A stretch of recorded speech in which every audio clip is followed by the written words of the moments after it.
Kagarara nta musore mwiza nkawe nabonye. Ese nawe ujya wibaza uburyo abantu ufata nk'abasitari cyangwa se abantu birirwa bafata amafoto ku mbuga nkoranyambaga binyuzamo amafaranga? Icyo ngicyo ni ikibazo abantu benshi gishobora kubatsinda, kubera ko mu by'ukuri nawe uzi isoko nyayo y'amafaranga aba bantu batunze ahantu ava. Wumva umuntu yinjiza 300,000 by'idolari cyangwa se yinjiza miliyoni zigera muri 10 cyangwa 15 cyangwa 25 z'amanyarwanda, ukibaza ati mu by'ukuri avahe kandi mbona nta kintu bakora kigaragara. Mu by'ukuri abantu bafite akazi bakora kandi gakomeye cyane, si ukwirwa bifotoza cyangwa se kwirwa bakora amavideo atambuka ku mbuga za TikTok cyangwa se imbuga za Instagram, imbuga za YouTube, ahubwo ibingibi barimo nakazi. Ese nakazi muhe buryo? Ibyo bakora birabishyura gute? Ese mu byo bakora bakuramo umusoro? Nibasora? Ese bubaka gute igihugu? Ese ubwabo amafaranga binjiza abasha kubabeshaho gute? Iyo ngiye kubagarukira muri kiganiro rero, ndagira ngo mwe kuba kure, mwese mwakoze subscribe kuri The Winners Post, nizera yuko muri hafi kugira ngo ducukumbure amakuru nk'aya cyane ko tubagezeho amakuru menshi abagiye atandukanye. Ngira ngo hari uwitwa Kagarara umaze iminsi mubona ku mbuga nkoranyambaga, kugeza kuri ubu ngubu umajije kuba ikimenya bose mu Rwanda kubera kuzana igihangange mu basitari bo muri Leta Zunze Ubumwe za Amerika ahangaha mu Rwanda. Uwo nawe rero abenshi bakomeje kumujyaho impaka bibaza ati se amafaranga atunze ayakura muri video zonyine akora arimo arirukanka? Ngira ngo iki ngiki ntago cyo gisubizo, ahubwo igisubizo nuko ngiye kubabwira ahantu aya mafaranga batunze ava. Ngira ngo mperutse kubona video ya Kagarara arimo yishimira abamukurikira 500,000 ku rubuga rwa Instagram. 500,000 byamukurikira, ese bije kongera iki ku mafaranga yinjizaga? Ese urubuga rwa Instagram iyo ugize amafaranga cyangwa se iyo ugize abantu bakurikira bangana gutya 500,000 ushobora kwinjiza amafaranga? Wakwinjiza amafaranga he? Byaba mu buhe buryo?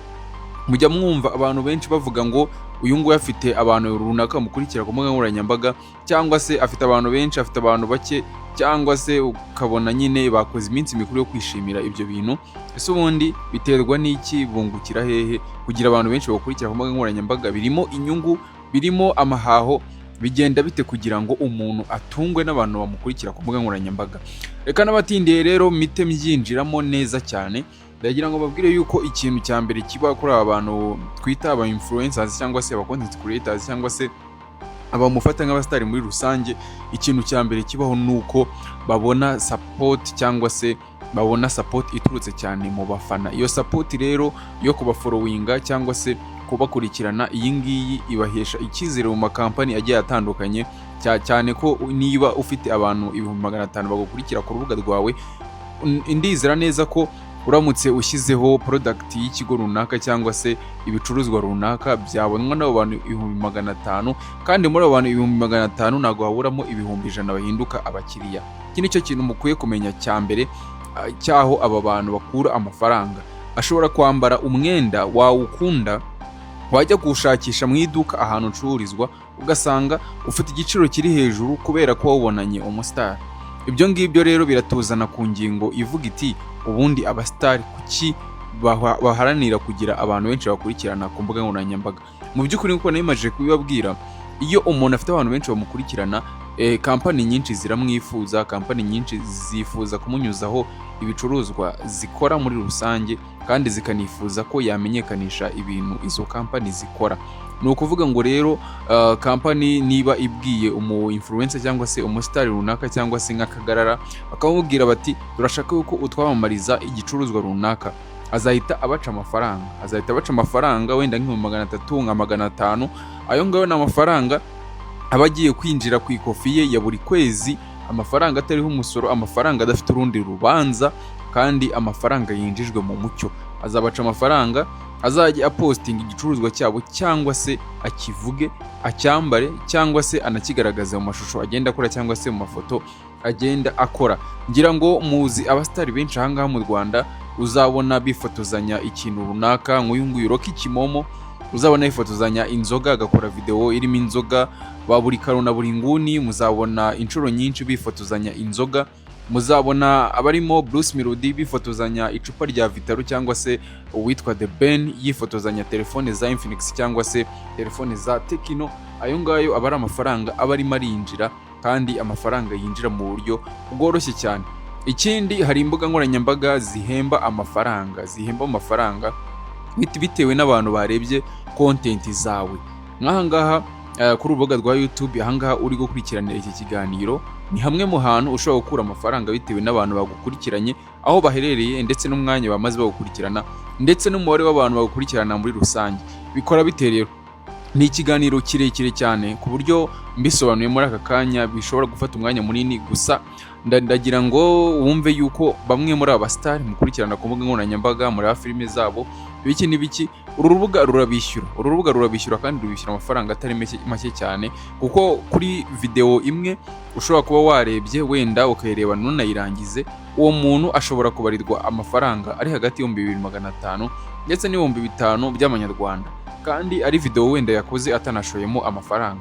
Ni ukuvuga ngo mushobora kuyikurikirana muri abantu 10,000, 100,000, ayo yose aba ari amafaranga, ariko agenda atandukana bitewe nyine n'abamukurikiranye ahantu baherereye, kuko ngira ngo mu minsi yashize mwumvise ikibazo cy'amatangazo cyangwa se cya company zamamaza ibicuruzwa byabo binyuze mu kigo cyitwa Google. Ubwo ngira ngo abantu benshi murayizi. Google rero ikaba ariyo igenzura imbuga nkoranyambaga hafi ya zose ziri ku isi. Rero Google yahagaritse amatangazo cyangwa se publicité zanyuraga muri video zerekanwa ahangaha mu Rwanda, ari nabyo byatumye aba content creators bahita bacika intege zo gukoresha urubuga rwa YouTube, aho bakagana urubuga rwa Instagram, kuko urubuga rwa Instagram ni urubuga rukoreshwa n'abantu benshi kandi b'abasirimu. Iyo rero ugize abantu benshi bagukurikirana, company zirakwizera zikaba zaguhereza product zabo kugira ngo uzamamaze. Muri ubu buryo rero ushobora kuba wakorera amafaranga menshi cyane kuruta ayo wakoreraga ku rubuga rwa YouTube. Ikindi rero nababwira nuko muri aba ba influencers hari abakoresha ama TikTok, hari abakoresha izitwa Kick, hari abakoresha izitwa Twitch, ni imbuga nyinshi cyane zikorerwaho amafaranga muri ubu buryo. TikTok rero nayo hari uburyo itangamo amafaranga. Buriya abantu benshi mubona bakora ama live kuri Instagram, kuri TikTok, hariho uburyo bwa live gifting. Nanga kuri TikTok ho urahita ubisobanukirwa neza cyane, kuko ngira ngo abantu benshi mukurikirana TikTok rero habaho uburyo bwo gifting umuntu. Niba ukurikiranye ikiganiro cye cyangwa ugakurikirana live ye ibyo arimo aravuga ukumva urabyishimiye, cyangwa se mu buryo bwo interactinga nayo kugira ngo mukomeze gukipinga iyo mood, mukomeze kuganira cyangwa se kwisanzuranaho, ushobora kumugiftinga gift imwe ugasanga ihagaze amafaranga inote y'igihumbi cy'amanyarwanda. Niyo mpamvu rero hari abantu babifashe nk'akazi, babikora bya buri munsi nk'akazi. Ngira ngo nawe ukurikirana iki kiganiro utangire wumve yuko ibi bintu ari akazi. Ibi bintu nakubiza mukina. Abangaba amafaranga bakorera nawe wayakorera kandi mu gihe gitoya. Niyo mpamvu rero mba nakoze ikiganiro nk'iki ngiki kugira ngo mbashe kubereka isoko nyayo y'amafaranga aba bantu batunze ahantu ava. Ndagira ngo ntabwo ari aho ngaho gusa, kuko amafaranga agenda ava mu bintu byinshi bigiye bitandukanye. Ngira ngo hari umuntu witwa Bishop Gafaranga aherutse gufungura icyo nakwita nka coffee shop ahagana ni Rwamagana, nahagana ahantu muri iyo mihanda. Yahafunguye coffee shop. Iyo coffee shop kugira ngo ibone abakiriya nuko baza bazi ko ari kwa Bishop Gafaranga. Buriya hari n'uwitwa Rocky Kimomo, uyu nguyu usobanura amafilime muzi, unakora ibiganiro bigiye bitandukanye. Rocky nawe yafunguye iduka ryitwa Kimo Electronics mu mujyi. Ndagira ngo rero izo ngizo ni ingero za hafi wenda nabasha kubaha z'uburyo abantu bashobora kubyaza amazina yabo akomeye amafaranga. Umuntu azaza guhahira mu iduka kuko ari irya runaka.